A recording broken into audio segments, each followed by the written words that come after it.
Hi friends, welcome back to the English Vocabulary Help Podcast. My name's Kayla. I teach English online at English with Kayla, and I'm an English teacher from the United States, and my passion is teaching you natural English vocabulary that you won't find in a textbook.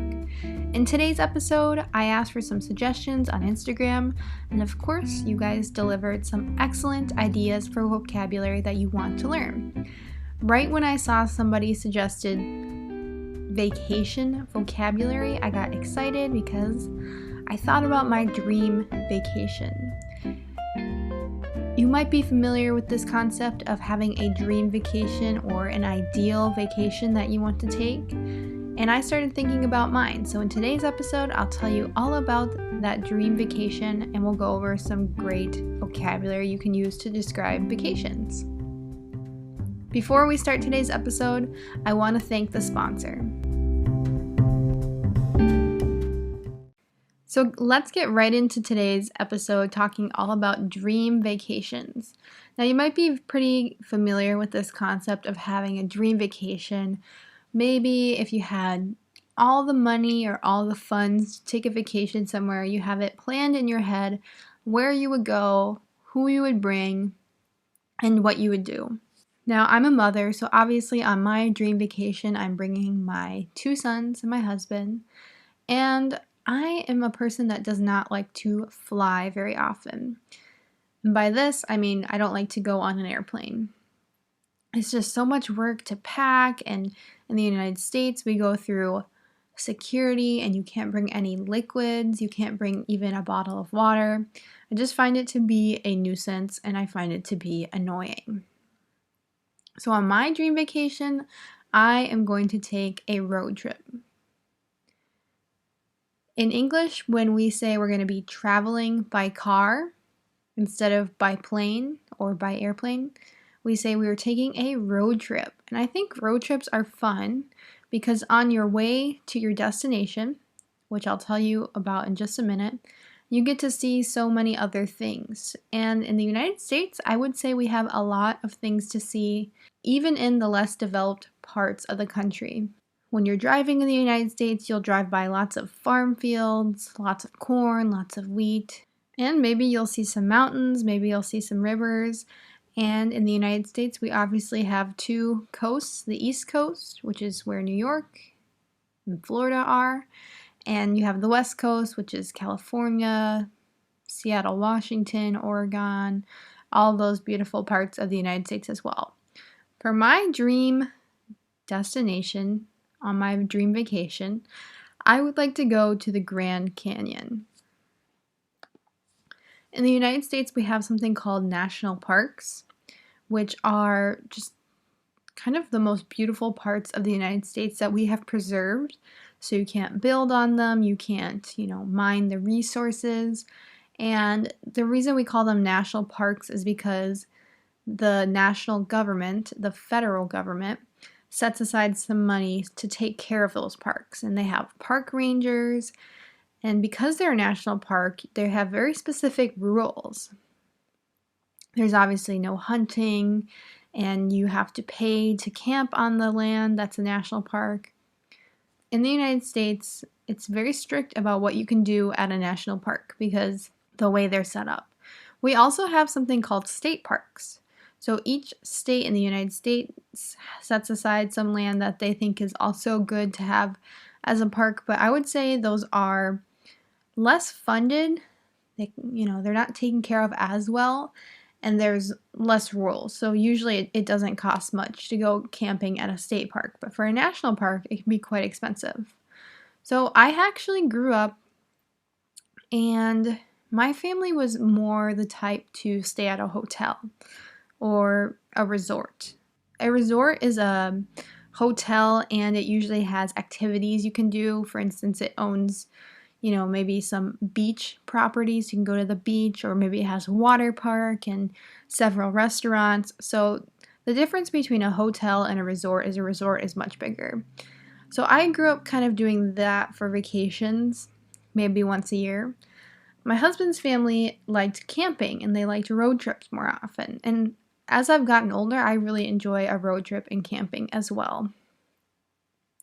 So camping is obviously maybe you stay in a tent, you have a sleeping bag, or you could sometimes stay in what we call a lodge. A lodge is not as fancy or not as pristine as a hotel. It's usually in the middle of something like a state park or a national park, and you have a bed and a bathroom, but it's not super fancy. It's a small step up from camping though. So, like I said before, my dream vacation is to the Grand Canyon in Arizona. So, Arizona is a state in the southwest of the United States. It borders Mexico as well. It's very hot and dry there, and it's pretty much a desert, the state of Arizona. So, the Grand Canyon is a literal canyon, and its name is the Grand Canyon. And it's a canyon that is around the Colorado River. So it's large cliffs looking down at a river.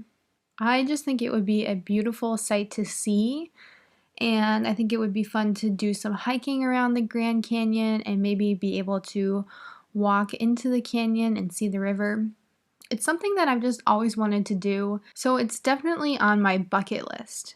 I don't know if I've talked about this term on the podcast yet, but a bucket list in English is what we call the list of things that we want to do before we die. Maybe you have this concept in your culture or your language, but when we say that someone has kicked the bucket, I don't know where that phrase particularly comes from. It means they died. So he kicked the bucket. It's a really informal, really slang way to say they died. And so for fun, we call a bucket list the list of things that you want to do before you die. And on my bucket list, I have visit the Grand Canyon. When thinking about your dream vacation, you should think if you would like to go camping or if you would like to stay in a hotel. I think those are kind of the two sides of vacation for me. And I like both, but I like to be outdoors and in nature, and I think it's very important.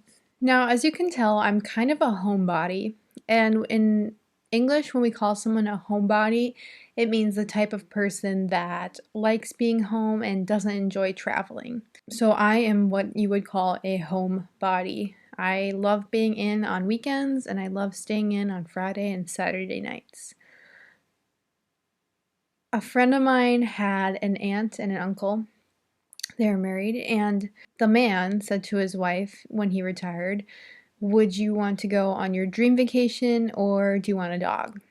Now, lots of people love traveling and love vacations, but in this case, the wife said she would rather have a dog than her dream vacation because she just loved dogs so much. And her husband thought she would say dream vacation, but then they ended up with a dog. I thought that was kind of a funny story. I think that Americans really like their dogs, they really like their pets. I don't have a pet right now, but I think we have a culture where we really value dogs and pets. That's just a funny story about dream vacations I wanted to tell on this episode because I think it's hilarious. One of the best vacations I've taken so far in my life was about 4 or 5 years ago to this day. Me and my husband went to California and we visited Los Angeles, and we got to see all the sights there. We went up to Malibu, we went on the beach, and then we took a road trip from Los Angeles all the way up to San Francisco. Now, in that part of the United States, there's lots of agriculture in that drive, and they grow lots of fruit. So that was cool to see all the fruit that they grow. Because I'm from the Midwest, and we mainly have corn and cattle, which is cows, and that type of agriculture. I'm also a total foodie when it comes to being on vacation. We describe someone as a foodie when they are just really excited about eating, they like to try new different foods, and they like to enjoy high quality foods. That's the one thing that I really don't enjoy about camping. My longest camping trip I took with my husband was in the state of Wyoming. It is beautiful. We did some hiking up a mountain. And the only thing that bothered me during those 5 days was eating the same things every day. I had oatmeal and dried food and noodles. I even brought some applesauce, but I was getting sick of the same foods every day. So when I go on vacation, I want to be a foodie and I want to enjoy all different types of food. I remember in my trip to California that I really enjoyed a few years ago, we had really good pizza, we got acai bowls, we got boba tea, all these fancy things that I wouldn't normally eat when I'm just staying at home. So that is the one thing that I really enjoy about traveling, especially to a state like California where you have almost every option of what type of foods that you want to eat. We even got Korean food one night. It was delicious. Another thing that California has that's very coveted is the fast food restaurant Steak and the fast food. Another thing that California has that other states in the United States don't have is the restaurant In-N-Out Burger. It's In and Out Burger. It's a fast food restaurant, but it is delicious. It's a really fresh burger and really fresh french fries. And I think they have shakes and pop, and that's it. So it's a very small menu, but it is delicious. And every time I visit the west coast of the United States, I have to get In-N-Out Burger. I think for this podcast, I'll post a picture of that burger on the podcast Instagram. So go follow the English Vocabulary Help. That's what it's called on Instagram. And I'll post a picture of that burger. It was delicious. Another thing that I really enjoy on a vacation is I enjoy the beach. Now, in my Grand Canyon vacation, I probably wouldn't be able to go to the beach, but from the Grand Canyon to California, where the coast of the United States is, there are plenty of beaches. So we could always continue that dream road trip out to the beach. I do enjoy the mountains quite a bit, but I think that I enjoy the beach more. I took a vacation to Nicaragua, I think 4 years ago, and I thought the beaches on the Pacific Ocean were just beautiful there. I stayed near Leon. If you're from Nicaragua and happen to be listening to this, I thought the beaches were beautiful on that side. But it was very, very hot.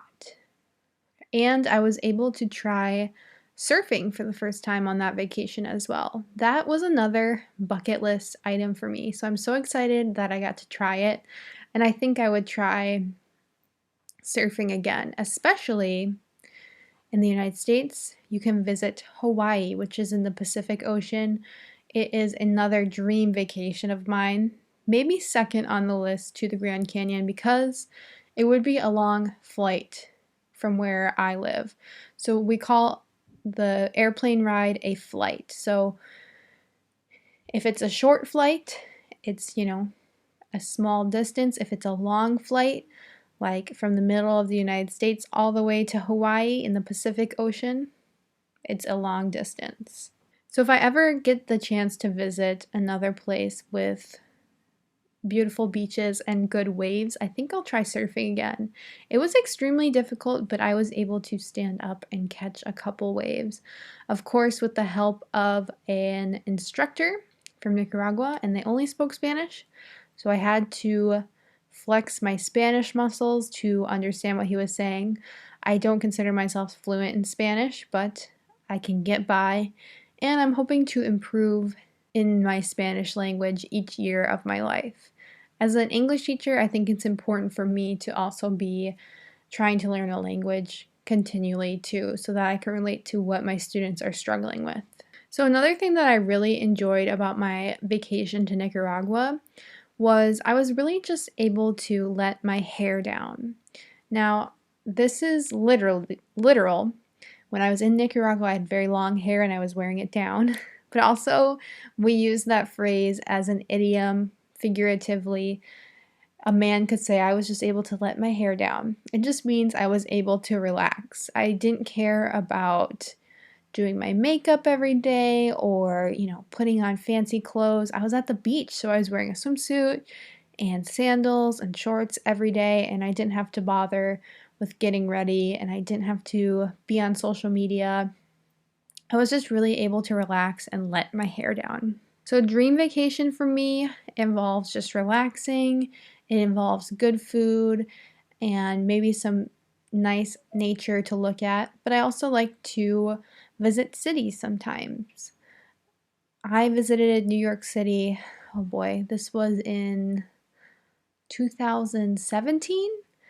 And I think that when you watch movies that are set in the United States, or if you're learning English and you watch the show Friends, you think that New York City is what American life is like, but really New York City is such an extreme city. It's a very fast-paced city. It's very busy. It's huge. It's nothing like the cities where I live in the Midwest. So when I visited New York City, I was really overwhelmed. We took the subway and there was just so many people, and you had to get on the subway very quickly, otherwise the doors would close, and so we didn't know exactly where we were going. But I'm really glad I got to see the city, and I would go back and visit someday. Now, my time was really brief in New York City, but if I go back, I'd like to go to some more museums and see some more art and things like that. But I was able to go to Central Park, which is beautiful, and I was able to see the 9/11 Tribute Museum, which is obviously a museum honoring the victims of the terrorist attack that happened in 2001. And when I was in that museum, it was very eerie. It's set where the Twin Towers once stood, so it feels very, not haunted is not the word that I want to use, but eerie is the word, and it just means kind of spooky or creepy. So let's go back to this dream vacation concept. Although I am a homebody, my dream vacation involves going somewhere that is on my bucket list, like the Grand Canyon. And I would like that to be a road trip because I like to travel by car rather than by plane, because I just think traveling is a lot of work by plane, whereas in the car you get to relax, listen to music, listen to podcasts, and I find that really fun. Another aspect of my dream vacation is I like to eat really good food. Even if I'm camping, I would like to try to get some good food and just spend quality time with my family where I can let my hair down, relax, and not worry about busy life.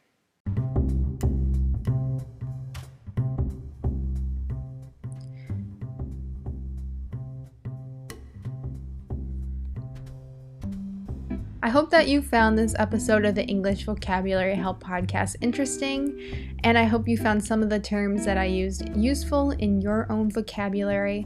Think about what your dream vacation would be like. Who would you bring? Where would you go? What would you eat? And what would you do? I'm always open to some suggestions of what you would like to hear on this podcast. Thanks again for listening, and thanks again to our sponsor of the day.